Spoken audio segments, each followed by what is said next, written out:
I am Anna Marie, and the moment I walked away from my family at that airport gate changed the trajectory of my entire life. While they scrambled to deal with security questioning my father about the assault, I was making a decision that would transform me from the family doormat into someone I barely recognized. But what I discovered about myself in those first moments of freedom was just the beginning of a journey I never saw coming. "Harold!"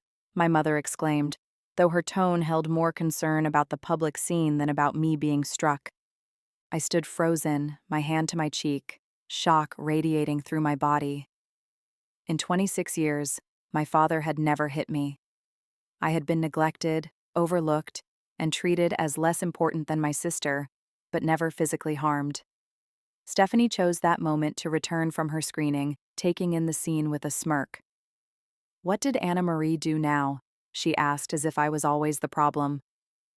When no one immediately answered, she noticed the bags on the floor and rolled her eyes dramatically. "Oh my God, is she refusing to help again?" So typical. Well, she can sit with the janitors on the plane for all I care. My mother, instead of defending me, actually laughed at this. "Stephanie, you're too much." Then she turned to me, her expression hardening. "Anna Marie, just do what we ask. She's family. You're just being a burden right now. Just being a burden." The words echoed in my head, crystallizing decades of feeling like an outsider in my own family. In that moment, something fundamental shifted inside me. I was done. A kind-looking older woman stepped forward from the boarding line. "Are you okay, dear?" she asked me quietly. I nodded, though I was anything but okay. "Security," she called loudly, waving toward a uniformed airport officer. This young woman was just assaulted. My father's face paled as the security officer approached. "There's been a misunderstanding," he said quickly. "A family disagreement, that's all." The officer looked at me questioningly. I touched my cheek, which was still burning from the slap. I could press charges. I could create a scene that would likely end with my father being detained and our vacation ruined. But in that moment, I realized I did not want revenge. I wanted freedom. "I'm fine," I told the officer, "but I will not be traveling with my family today." "Anna Marie, don't be ridiculous," my mother hissed. "Get on the plane right now." I looked at her, really looked at her, perhaps for the first time, seeing her not as my mother who might someday love me properly, but as a woman who had made her choices long ago. "No," I said simply. "I will not." I picked up my own backpack, leaving all of their bags on the floor, and walked away. Behind me, I could hear Stephanie's indignant voice. "So we have to carry our own bags now?" This is just perfect. I didn't look back.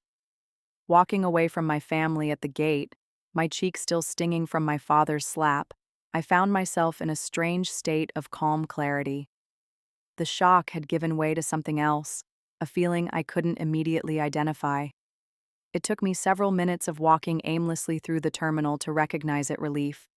For the first time in my adult life, I had set a boundary and held it despite the consequences. My father had shown his true colors in front of dozens of witnesses, and nothing could undo that moment of truth. I found a quiet corner near a window overlooking the tarmac and sat down to collect my thoughts. My hands were shaking slightly, but my mind was clearer than it had been in years. I pulled out my phone and saw multiple missed calls and angry texts already piling up. "Dad, get back here right now." "Mom, stop this childish behavior immediately." "Everyone is staring." "Stephanie, way to ruin everything as usual." Mom and Dad are so upset. I silenced my phone and put it away. They would be boarding soon, and I needed to decide what to do next. I could go home to my apartment, pour myself a glass of wine, and spend the next week enjoying the solitude. It was a tempting thought.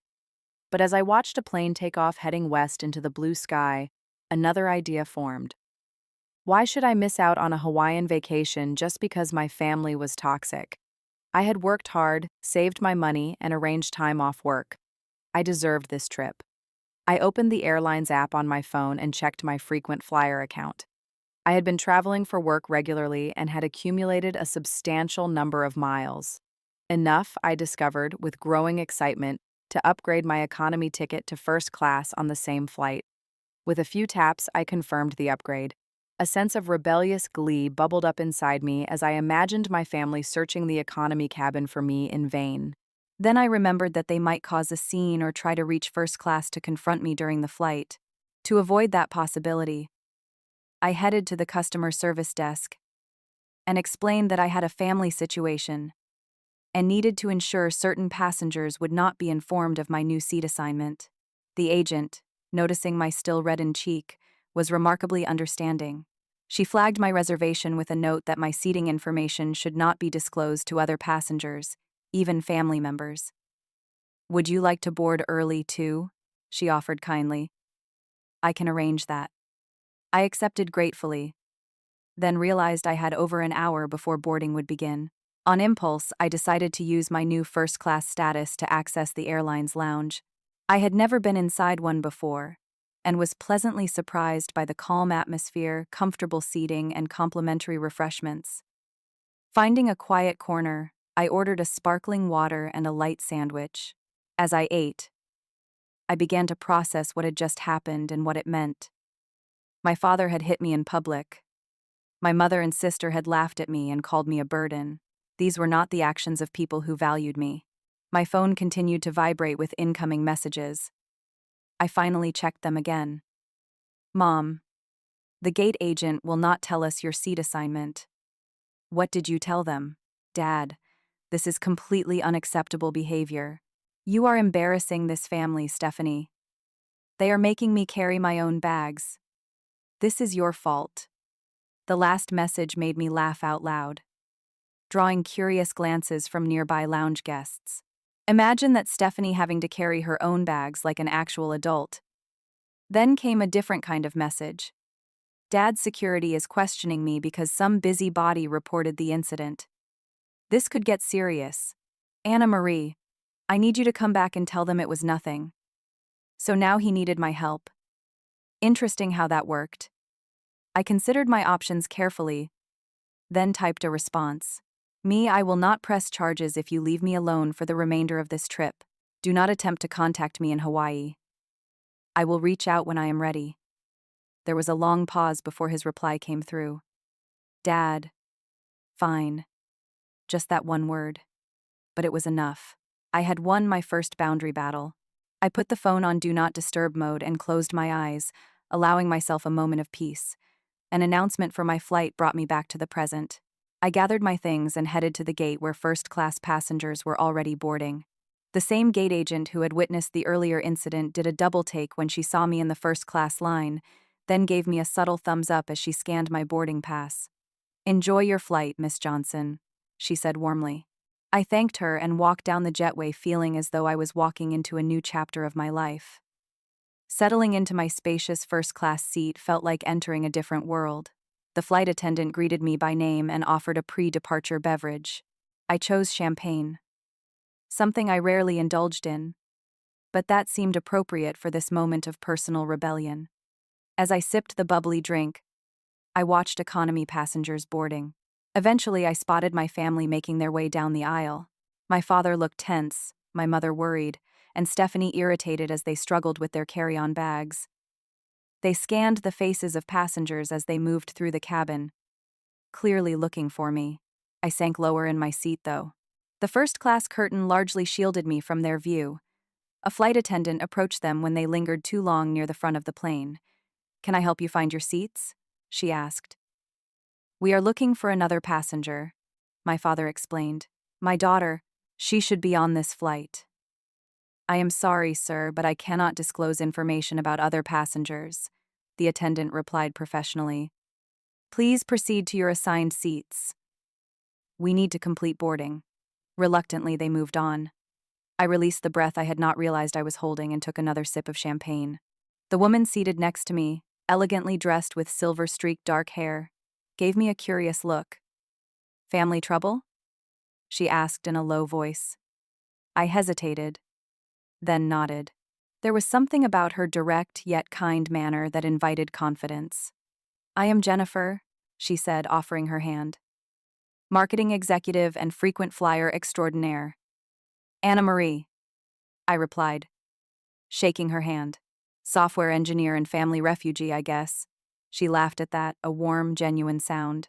Been there, she said. Sometimes the hardest boundaries to set are with the people who should support you the most. As the plane taxied and took off, Jennifer and I fell into conversation. She was heading to Hawaii for a business conference, but planned to extend her stay for some personal time. I found myself sharing the basic outline of what had happened at the airport, somewhat surprised at my own openness with a stranger.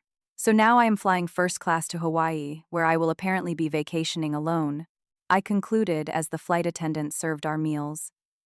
Jennifer nodded thoughtfully. You know, I had a similar moment with my mother when I was about your age, she said. She had always favored my brother, much like your parents with your sister. It all came to a head at my cousin's wedding when she expected me to give up my +1 so my brother could bring both his girlfriend and his best friend. What did you do? I asked, genuinely curious. I went to the wedding with my date and sat at a different table, she said simply. My mother did not speak to me for 3 months, which was honestly the most peaceful 3 months of my adult life up to that point. We both laughed, and I felt a strange kinship with this woman who understood family dynamics so similar to my own. The hardest part is the guilt, I admitted. Even now, part of me feels like I should go find them when we land and apologize. That's how they keep control, Jennifer said wisely. They install those guilt buttons early and they know exactly when to push them. But ask yourself this. If a friend treated you the way your family does, would you keep that friend in your life? It was a perspective I had never fully considered before. The truth was, I would have cut ties with anyone else who treated me with such consistent disregard. The problem is that we are taught that family relationships are somehow exempt from the basic respect we expect in other relationships, Jennifer continued. That is nonsense. If anything, family should treat you better than strangers, not worse. As our conversation deepened, I found myself sharing more details about my life and relationship with my family. Jennifer listened attentively, asking insightful questions that made me reflect on patterns I had never fully articulated before. It sounds like you have been the family scapegoat, she observed. That is a difficult role to break out of because the entire family system is structured around it. When you refuse to play your assigned part, everyone else gets uncomfortable because it forces them to confront the dysfunction. So what happens now? I asked. I cannot avoid them forever. No, but you can redefine the relationship on your terms. She said the key is consistency. Once you set a boundary, you have to maintain it even when it gets hard. And it will get hard. They will pull out all the stops to get you back in line. The hours of the flight passed quickly in this deep conversation. Jennifer shared her own journey of setting boundaries with difficult family members and how it had ultimately improved her life dramatically. She had built a successful career, cultivated meaningful friendships, and eventually even repaired some family relationships, but on healthier terms. The irony is that the only relationships that healed were the ones where I was willing to walk away completely, she said. Once they realized I was serious about requiring basic respect. Some of them stepped up, others did not, and I had to accept that. As we began our descent into Maui, Jennifer reached into her purse and handed me her business card. If you need someone to talk to during your solo vacation, give me a call. My conference does not start until Wednesday. I thanked her sincerely, tucking the card into my wallet. The plane landed smoothly, and as a first-class passenger, I was among the first to disembark. I moved quickly through the terminal toward baggage claim, knowing I needed to retrieve my suitcase and leave before my family appeared. Fortune was on my side. My bag was among the first to emerge on the carousel. I grabbed it and headed straight for the rental car counters. I had not planned to rent a car, originally expecting to share transportation with my family, but now I needed my own vehicle. Within 20 minutes, I had secured a compact car and was inputting the address of a hotel into the GPS. I had booked it hastily in the airport using my phone, a different resort from where my family would be staying, using points from my credit card rewards program. As I drove away from the airport toward my new accommodations, I felt a complex mixture of emotions. There was anxiety about the confrontation that would inevitably come. There was lingering hurt from the awful things my family had said and done. but overriding it all was a surprising sense of freedom and possibility. For the first time in my life, I was on a vacation where no one would criticize my choices, dismiss my preferences, or expect me to put their needs above my own. That night, as I sat on the balcony of my hotel room watching the sunset over the Pacific Ocean, I sent a single text to my family group chat. I am safe. I need space. Please respect that. Then I turned off my phone and allowed myself to fully inhabit this moment of hard-won peace. The final part of this story continues right here on the channel. See how one moment of courage led to completely redefining my relationship with my family.